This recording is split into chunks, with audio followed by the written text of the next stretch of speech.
asked to talk to you about using secondary data in entrepreneurship research, and I would be happy to share my experiences, talk to you about the benefits and drawbacks of using secondary data.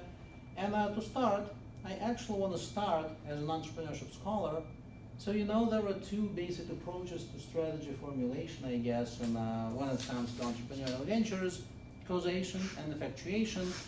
Causation is when you pretty much follow the recipe. You know what kind of opportunity you want to pursue, you know what kind of resources you need to get to pursue it. So you marshal the resources, you put them together in a way that sort of has been explained to you, shown to you, and supposedly you get the benefits that this opportunity can provide. Effectuation is a very different process.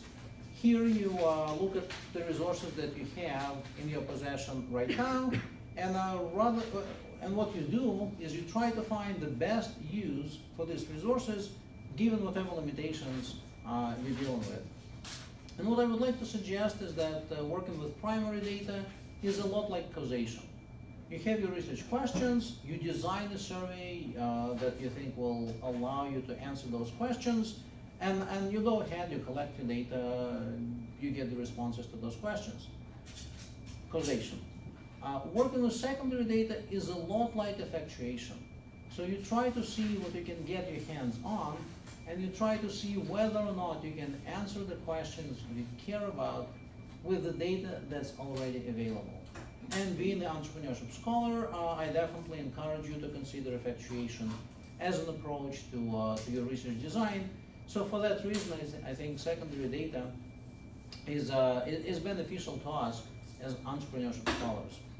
But ultimately, your secondary data is often someone else's primary data, so the distinction between the two is not cut and dry. Sometimes they're really hard to tell apart. The typical sources of secondary data would be governmental agencies, places like Census Bureau, Department of Development, Department of Taxation, organizations of this nature.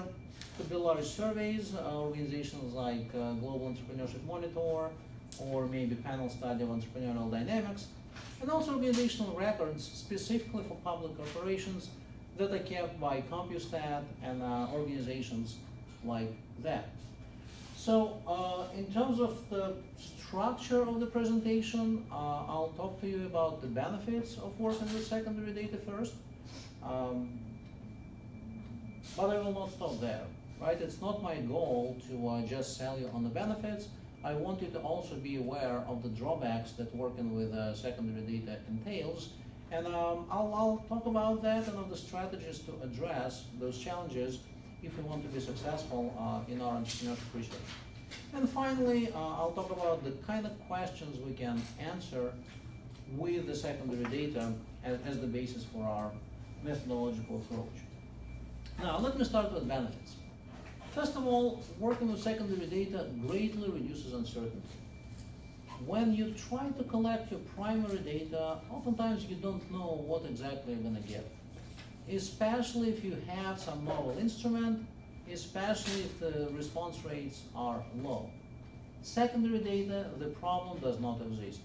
You know exactly what you're going to get, you know exactly what instruments have been used. If the data has been used before by others, there is justification for using most of the constructs that are available to you in the particular data set. So much less stress. You may concern yourself with substantive conceptual issues and not with the logistics of simply getting the data. This is great. Second thing is there is no pretest routine. You don't need to know if people perceive your survey, your items, as you hope they do.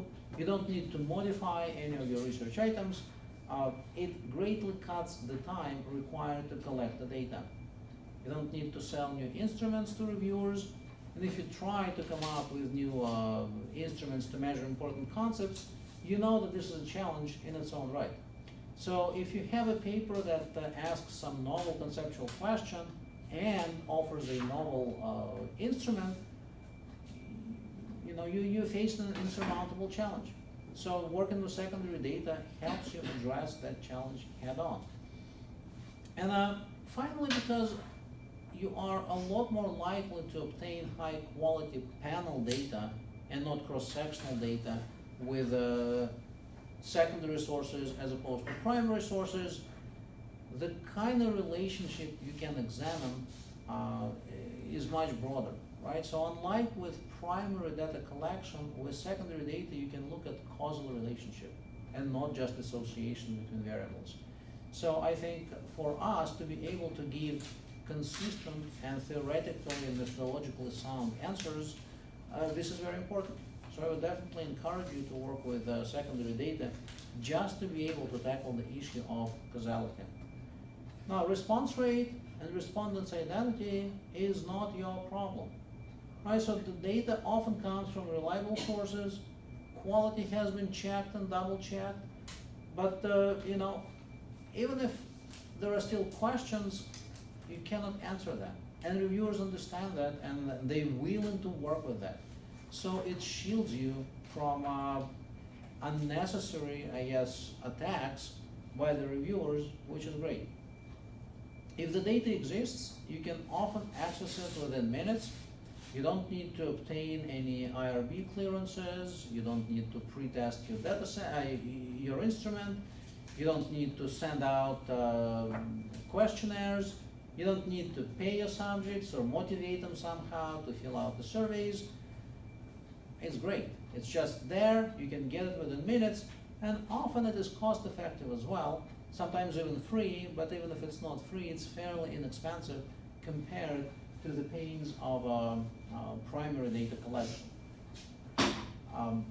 You may often dismiss reviewers' comments with limitations of the data, and there's always something that's wrong with whatever kind of data you get.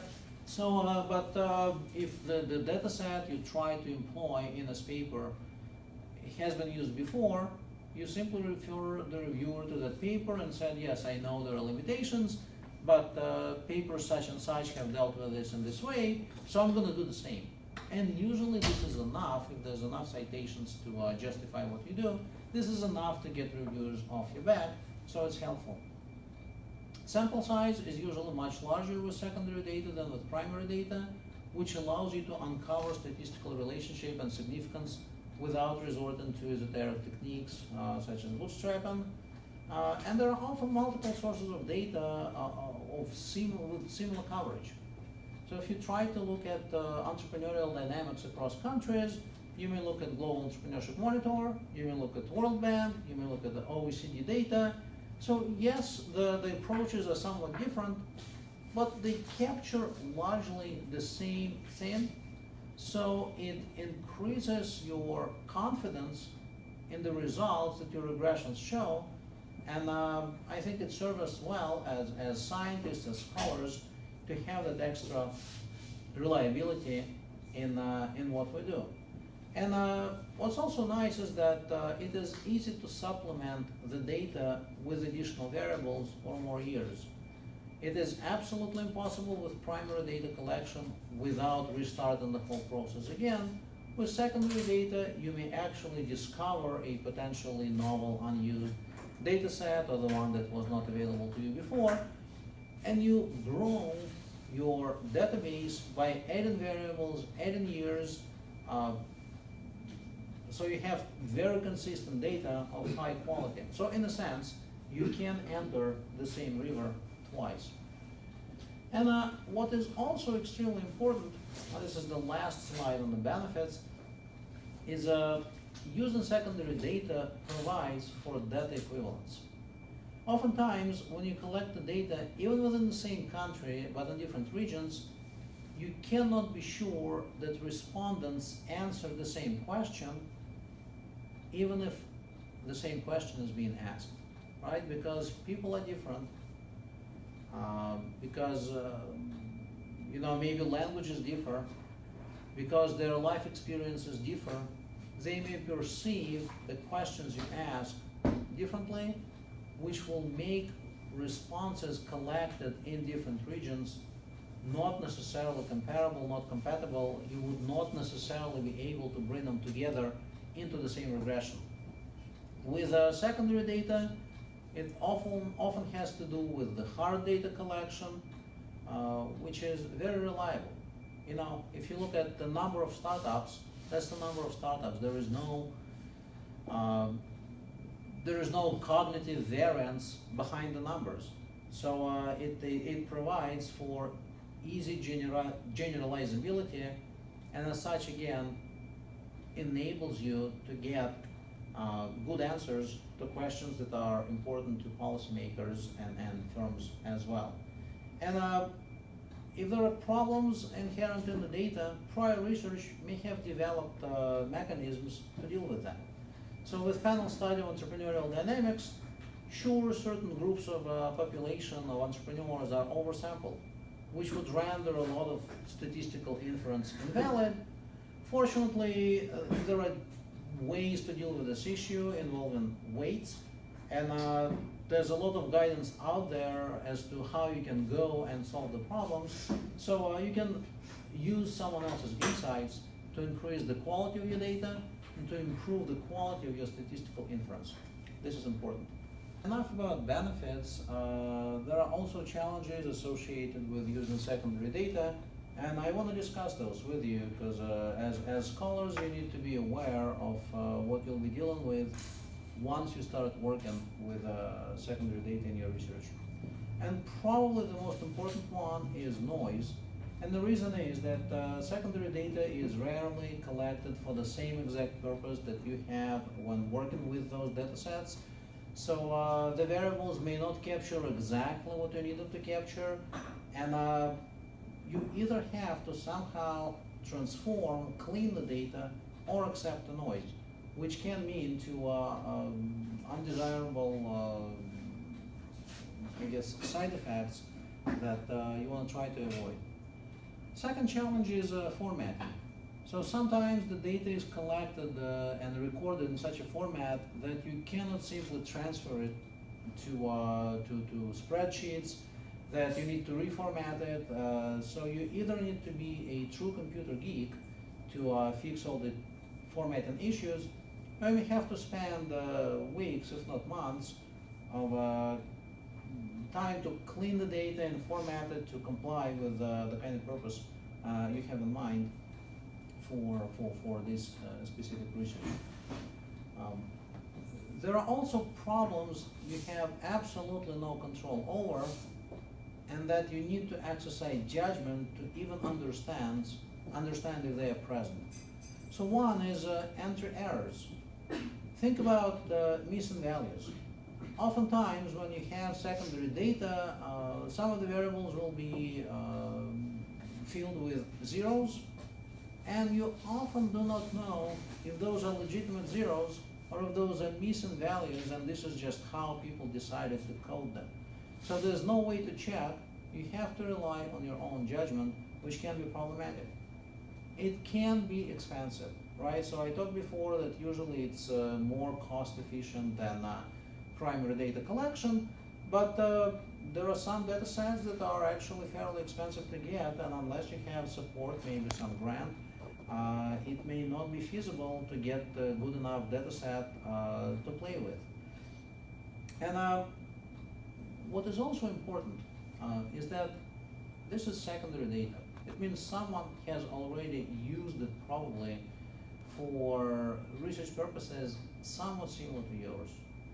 What it means for practical purposes is that it is hard to come up with novel research questions that you may answer with the kind of data you get when you work with secondary data sets. So you need to find some different kind of novelty, different kind of relationship to analyze, again, causality, and even though you don't need esoteric methods, I mentioned bootstrapping before, you need to know your econometrics because, again, secondary data avails itself to panel techniques.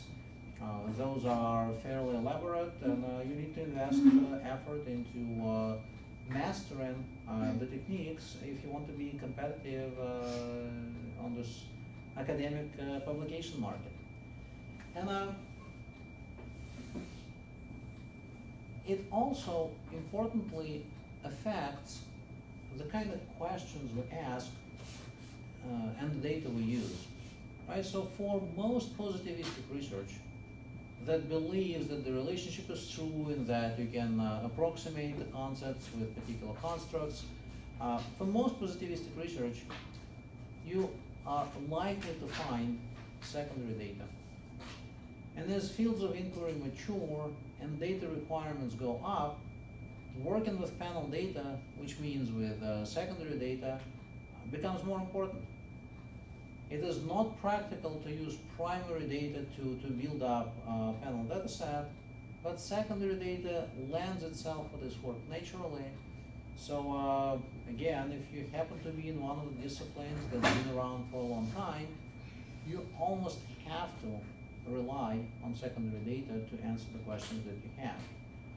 For cross-cultural studies, secondary data may be preferable mainly because of the data equivalence issue. Even within the same country, again, it is beneficial to work with data that does not leave room for interpretation, and secondary data that relies on hard things, again, like the number of startups, the number of firms, number of contacts, sales, and whatnot, may be preferable. And this is especially true with international entrepreneurship research gaining momentum, so secondary data definitely calls for attention. And so that defines the kind of questions we ask and the data we use as we approach entrepreneurship research in the next 5–10 years. I would definitely encourage you to consider using secondary data. And I think now I'm ready for your questions, and would be happy to answer all of them.